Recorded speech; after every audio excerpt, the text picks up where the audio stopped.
மு. க. ஸ்டாலின் வாழ்க்கை வரலாறு. தளபதி என்ற பெயரின் பின்னணி முதல் தமிழக அரசியல் வரை. தமிழ்நாட்டின் அரசியல் வரலாற்றில் பல தலைமுறைகளை கடந்து தன்னை ஒரு முக்கியமான அரசியல் தலைவராக நிலைநிறுத்திக் கொண்டவர் மு. க. ஸ்டாலின். கலைஞர் மு. கருணாநிதியின் மகனாக பிறந்தாலும் தனது அரசியல் பயணத்தை குடும்ப பெயரை மட்டும் நம்பி நடத்தாமல் அடிமட்ட தொண்டர்களுடன் பயணம் செய்து படிப்படியாக உயர்ந்ததாக ஸ்டாலின் தனது அரசியல் வாழ்க்கையைப் பற்றி பலமுறை கூறியுள்ளார். அந்த பயணத்தில் மு. க. ஸ்டாலின் என்ற பெயருடன் இணைந்த மிக பிரபலமான அடையாளம் தளபதி. பிறப்பு மற்றும் குடும்ப பின்னணி. மு. க. ஸ்டாலின் மார்ச் 1, 1953 அன்று சென்னையில் பிறந்தார். அவரது தந்தை திராவிட முன்னேற்றக் கழகத்தின் தலைவரும் தமிழ்நாட்டின் முன்னாள் முதலமைச்சருமான கலைஞர் மு. கருணாநிதி. சிறுவயதிலிருந்தே அரசியல் சூழலில் வளர்ந்த ஸ்டாலின் இளமை பருவத்திலேயே திமுக அரசியல் நடவடிக்கைகளில் ஈடுபடத் தொடங்கினார். 1967 தேர்தல் காலத்திலேயே தனது உறவினரான முரசொலி மாறனுக்காக பிரச்சாரத்தில் ஈடுபட்டதாக பதிவுகள் குறிப்பிடுகின்றன. 1973 இல் திமுக பொதுக்குழு உறுப்பினராக தேர்ந்தெடுக்கப்பட்டார். இளைஞர் அணியின் தொடக்கம். 1980 இல் திமுக இளைஞரணி உருவாக்கப்பட்டது. ஸ்டாலின் இளைஞர்களை ஒருங்கிணைத்து தமிழ்நாடு முழுவதும் கட்சிப் பணிகளில் ஈடுபடத் தொடங்கினார். கிராமம் முதல் நகரம் வரை சென்று கட்சி கொடியேற்றி பொதுக்கூட்டங்களில் கலந்து கொண்டு இளைஞர்களை திமுகவில் இணைக்கும் பணியில் தீவிரமாக செயல்பட்டார். 1982 இல் அவர் திமுக இளைஞரணி செயலாளராக பொறுப்பேற்றார். மிசா சிறைவாசம். ஸ்டாலினின் அரசியல் வாழ்க்கையில் மிக முக்கியமான திருப்பங்களில் ஒன்று 1976 ஆண்டு அவசரநிலை காலத்தில் ஏற்பட்டது. மிசா சட்டத்தின் கீழ் அவர் கைது செய்யப்பட்டு சிறையில் அடைக்கப்பட்டார். சிறையில் அவர் தாக்குதலுக்கும் துன்புறுத்தலுக்கும் ஆளானதாக வரலாற்று பதிவுகள் குறிப்பிடுகின்றன. அந்த கால அனுபவம் ஸ்டாலினின் அரசியல் மனப்பக்குவத்தை மேலும் வலுப்படுத்தியதாக கருதப்படுகிறது. தளபதி என்ற பெயர் எப்படி வந்தது? இப்போது மிகவும் முக்கியமான ஒரு கேள்வி. மு. க. ஸ்டாலினுக்கு தளபதி என்ற பெயர் எப்போது வந்தது? சமீபத்தில் வெளியான இந்தியன் எக்ஸ்பிரஸ் விரிவான கட்டுரையில் திருச்சி சிவா இந்த சம்பவத்தை நினைவுகூர்ந்துள்ளார். 1982 இல் வேலூரில் நடைபெற்ற திமுக இளைஞரணி கூட்டம் ஒன்று. அப்போது திருச்சி சிவா ஸ்டாலினை தளபதி என்று அழைத்ததாகவும் இனி நடைபெறும் கூட்டங்களுக்கான அறிவிப்புகளில் தளபதி மு. க. ஸ்டாலின் என்று பெயர் இடம்பெற வேண்டும் என்று கட்சியினரிடம் கூறியதாகவும் அவர் தெரிவித்துள்ளார்.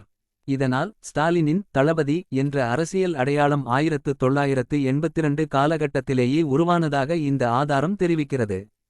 அதாவது ரஜினிகாந்த் நடித்த தளபதி திரைப்படம் வருவதற்கு முன்பே ஸ்டாலினுக்கு தளபதி என்ற அரசியல் அழைப்பு இருந்தது. ரஜினிகாந்தின் தளபதி திரைப்படம். மணிரத்னம் இயக்கத்தில் ரஜினிகாந்த் மற்றும் மம்முட்டி நடித்த தளபதி திரைப்படம் 1991 இல் வெளியானது. ஆனால் ஸ்டாலினின் அரசியல் தளபதி பட்டம் அதற்கு முன்பே பயன்பாட்டில் இருந்ததாக மேற்கண்ட ஆதாரம் தெரிவிக்கிறது. எனவே இரண்டையும் ஒன்றாக குழப்பக்கூடாது. ஸ்டாலின் அரசியல் தளபதி. ரஜினிகாந்த் 1991 திரைப்படமான தளபதி. இவை இரண்டும் தனித்தனி வரலாறுகள். விஜய்க்கு இளைய தளபதி எப்படி வந்தது? இங்கே இன்னொரு சுவாரஸ்யமான விஷயம். நடிகர் விஜய்க்கு முதலில் இளைய தளபதி என்ற பட்டம் பயன்படுத்தப்பட்டது. 1994 இல் வெளியான ரசிகன் திரைப்படத்தில் விஜயின் பெயருக்கு முன் இளைய தளபதி என்ற அடைமொழி பயன்படுத்தப்பட்டது. அந்த படத்தை விஜயின் தந்தை ஏ. சந்திரசேகர் இயக்கியிருந்தார். அதாவது 1994 விஜய் சமன் இளைய தளபதி.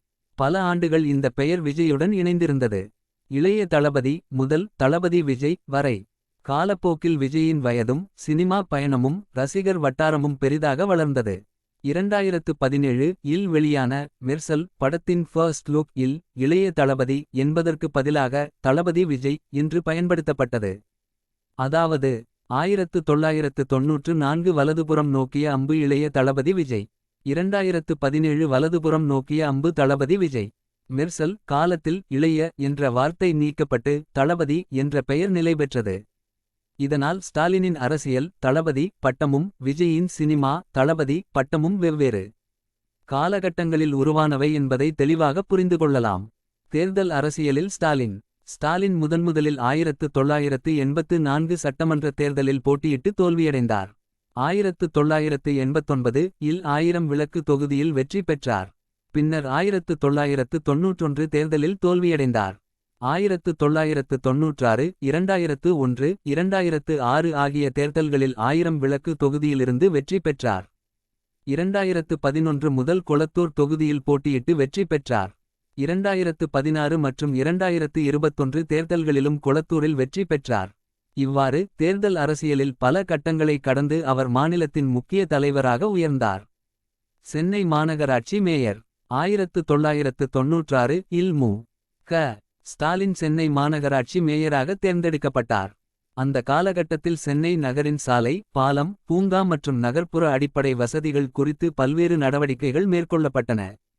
சிங்கார சென்னை என்ற கருத்தும் அந்த காலகட்டத்தில் முக்கியமாக முன்வைக்கப்பட்டது. அமைச்சர் மற்றும் துணை முதலமைச்சர் 2006 இல் திமுக ஆட்சி அமைந்தபோது ஸ்டாலின் ஊரக வளர்ச்சி மற்றும் உள்ளாட்சித்துறை அமைச்சராக பொறுப்பேற்றார். உள்ளாட்சி அமைப்புகள், கிராமப்புற வளர்ச்சி மற்றும் அடிப்படை வசதிகள் தொடர்பான பணிகளில் கவனம் செலுத்தினார். 2009 இல் தமிழ்நாட்டின் துணை முதலமைச்சராகவும் பொறுப்பேற்றார். இதன் மூலம் அவர் மாநில நிர்வாகத்தின் மிக முக்கியமான பொறுப்புகளில் ஒன்றை வகித்தார். திமுக தலைவர் 2018 இல் கலைஞர் மு. கருணாநிதி மறைந்த பிறகு மு. க. ஸ்டாலின் திமுக தலைவராக பொறுப்பேற்றார். அந்த நேரத்தில் திமுகவின் அடுத்த தலைமுறை யார் என்ற கேள்விக்கு விடை கிடைத்தது. கலைஞருக்குப் பிறகு கட்சியை வழிநடத்தும் பொறுப்பு ஸ்டாலினின் தோள்களில் விழுந்தது. 2021 முதலமைச்சராக ஸ்டாலின். 2021 தமிழ்நாடு சட்டமன்ற தேர்தலில் திமுக கூட்டணி வெற்றி பெற்றது. மே 7, 2021 அன்று மு. க. ஸ்டாலின் தமிழ்நாட்டின் முதலமைச்சராக பதவியேற்றார். அவரது ஆட்சியில் பல்வேறு நலத்திட்டங்கள் அறிமுகப்படுத்தப்பட்டன. மகளிர் இலவச பேருந்து பயணம், முதலமைச்சரின் காலை உணவுத் திட்டம், இல்லம் தேடி கல்வி, நான் முதல்வன், புதுமை பெண், மக்களை தேடி மருத்துவம், கலைஞர் மகளிர் உரிமைத் தொகை உள்ளிட்ட திட்டங்கள் அவரது ஆட்சியின் முக்கிய திட்டங்களாக முன்வைக்கப்பட்டன. ஸ்டாலின் குடும்பம் மு.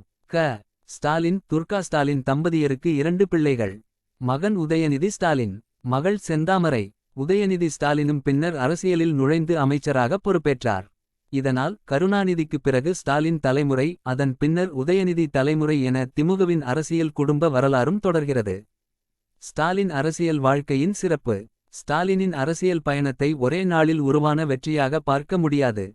இளமையில் கட்சிப் பணி, பின்னர் மிசா சிறைவாசம், இளைஞரணி அமைப்பு, தமிழ்நாடு முழுவதும் கட்சிப் பயணம், தளபதி என்ற அடையாளம், மேயர், அமைச்சர், துணை முதலமைச்சர், திமுக தலைவர், இறுதியில் தமிழ்நாடு முதலமைச்சர். இது பல தசாப்தங்களாக நீண்ட அரசியல் பயணம். முடிவுரை. மு. க. ஸ்டாலினின் வாழ்க்கையை பார்க்கும்போது ஒரு அரசியல் குடும்பத்தில் பிறந்தவர் என்பதைக் காட்டிலும் அந்த குடும்பத்தின் அரசியல் மரபுக்குள் தனது சொந்த இடத்தை உருவாக்கியவர் என்ற கோணமும் முக்கியமானது. 1982 காலகட்டத்தில் திருச்சி சிவா அழைத்ததாக கூறப்படும் தளபதி என்ற பெயர் பின்னர் ஸ்டாலினின் அரசியல் அடையாளமாகவே மாறியது. அதே நேரத்தில் 1994 இல் நடிகர் விஜய் இளைய தளபதி என்ற பெயருடன் சினிமாவில் அறிமுகமானார். 2017 இல் மெர்சல் காலத்தில் அது தளபதி விஜய் என்று சுருக்கப்பட்டது. எனவே வரலாற்றை காலவரிசையில் பார்த்தால் ஸ்டாலின் தளபதி அரசியல் அடையாளம் 1982 காலகட்டம். விஜய் இளைய தளபதி 1994. விஜய் தளபதி 2017. இந்த 2 தளபதி அடையாளங்களும் தமிழ்நாட்டின் அரசியல் மற்றும் சினிமா கலாச்சாரத்தில் வெவ்வேறு பாதைகளில் உருவானவை. இதுதான் மு. க. ஸ்டாலினின் வாழ்க்கை வரலாறு. ஒரு இளைஞர் அரசியல் தொண்டரிலிருந்து தளபதி, பின்னர் திமுக தலைவர், இறுதியில் முதலமைச்சர் வரை சென்ற நீண்ட அரசியல் பயணம்.